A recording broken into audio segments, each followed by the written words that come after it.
نحمده ونصلي على رسوله الكريم اما بعد قال النبي صلى الله عليه وسلم المسلم اخو المسلم او كما قال عليه الصلاة والسلام۔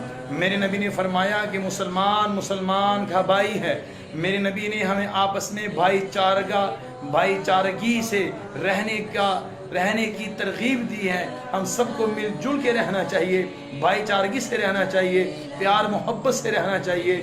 لیکن بہت سے مواقع ایسے آ جاتے ہیں جہاں پر اپنے نسبی بھائی کو اسلامی بھائی پہ ترجیح دینے کی ترجیح آ جاتی ہے۔